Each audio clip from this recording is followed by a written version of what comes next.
Assalamualaikum warahmatullahi wabarakatuh. Salam sobat hobi bola. Timnas Indonesia U20 mengawali laga di Piala Asia U20 dengan sangat buruk, di mana di laga perdana Timnas Indonesia U20 menghadapi Timnas Iran, dan di laga tersebut Timnas Indonesia kalah dengan skor telak 3-0 tanpa balas. Tentu dengan hasil kekalahan di laga perdana ini, di klasmen sementara Indonesia berada di peringkat paling bawah atau juru kunci dengan raihan 0 poin dan kemasukan 3 gol alias minus 3. Sementara Iran berada di puncak klasmen dengan raihan 3 poin plus 3 gol, diikuti oleh Uzbekistan dengan raihan 3 poin plus 1 gol, dan juga Yaman yang kalah di pertandingan melawan Uzbekistan dengan skor 0-1 gitu. Maka dari itu Timnas Indonesia sementara berada di posisi juru kunci. Tentu ini membuat peluang Indonesia untuk lolos ke babak selanjutnya atau lolos ke fase gugur juga sudah bisa dikatakan sangat berat ya. Mengingat nanti di pertandingan selanjutnya atau pertandingan kedua Indonesia akan menghadapi Uzbekistan, yang kita tahu bahwa Uzbekistan ini merupakan sang juara bertahan di edisi sebelumnya.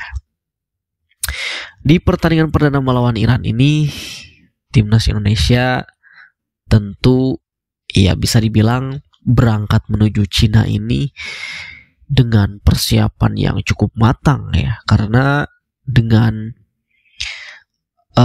persiapan yang sangat panjang, tentu mulai dari turnamen Toulon, lalu juga turnamen di Korea Selatan, begitu pun juga dengan TC di Jepang, TC di Jakarta, lalu juga akhirnya beberapa kali melakukan uji coba dan bahkan membuat sebuah mini turnamen kemarin yang digelar di Sidoarjo itu.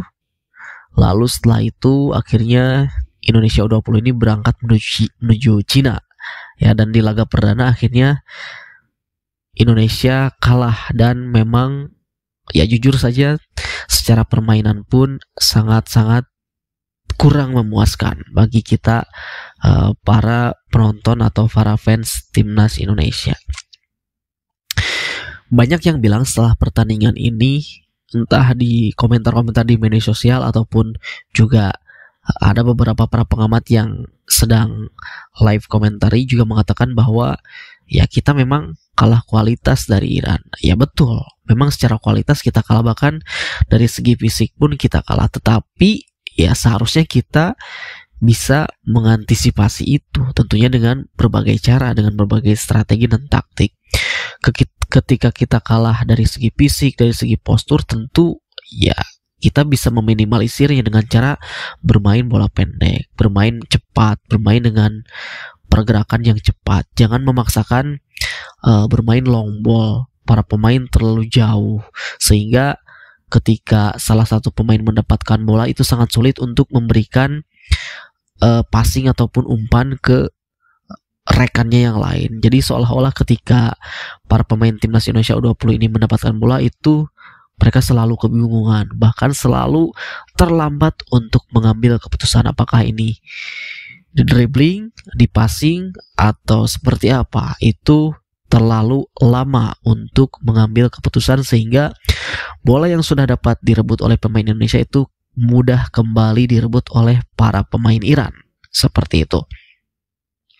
Lalu juga dari semua gol yang bersarang di Timnas Indonesia itu semuanya dari skema crossing.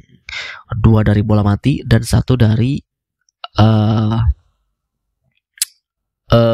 open play ya. Jadi semua tiga-tiganya gol ini itu semua skemanya sama. Nah, tentu ini yang menjadi fokus di evaluasi untuk pertandingan selanjutnya, karena ya memang dari para pemain pertahanan kita, back-back kita itu selalu kalah duel. Itu melihat dari semua gol yang tercipta oleh Iran.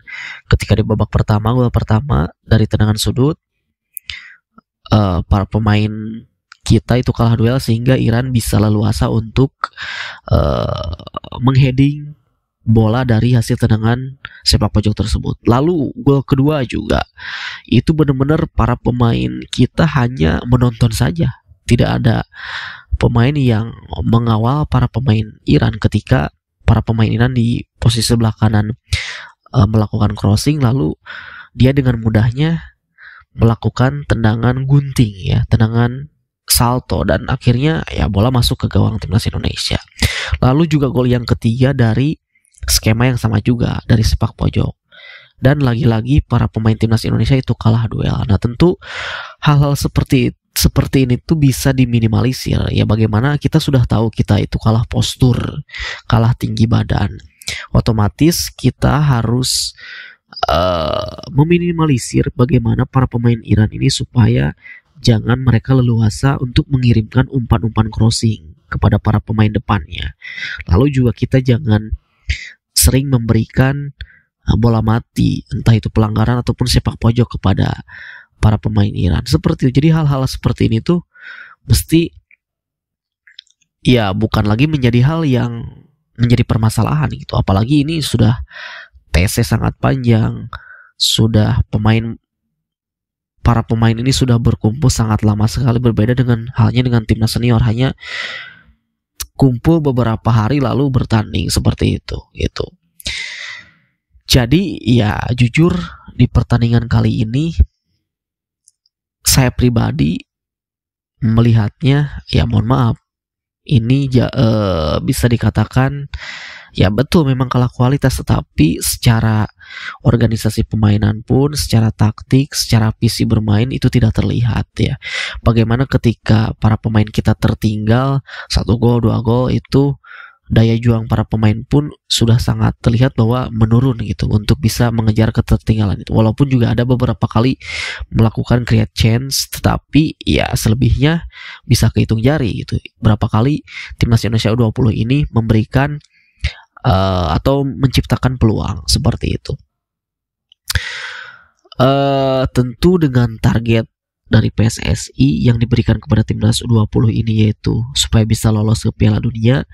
Ya saya pribadi dengan melihat permainan tadi jujur kurang yakin ya untuk bisa lolos ke minimal 4 besar di Piala Asia U20 ini. Bahkan jangankan 4 besar, untuk lolos dari fase grup pun saya belum yakin gitu dengan melihat permainan yang tadi gitu.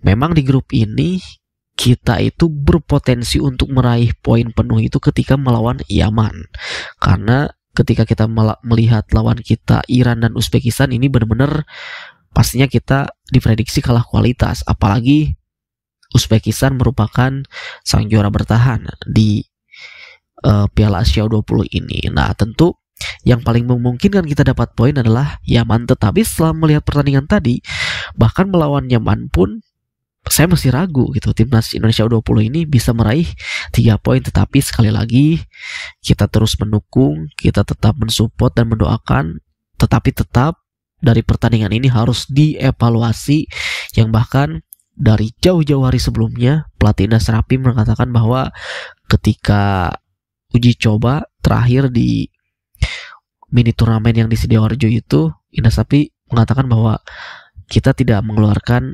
kemampuan kita sepenuhnya gitu, karena menyimpan strategi nanti untuk di pertandingan yang sebenarnya. Nah ini sudah di pertandingan sebenarnya, tapi kok dari segi permainan pun masih gitu-gitu aja. Jadi mau sampai kapan strategi dari Coach Indra Safri ini disimpan gitu? Kalau nggak sekarang ya, kalau mau misalkan lolos ke Piala Dunia ya ini benar-benar harus dievaluasi besar-besaran ya.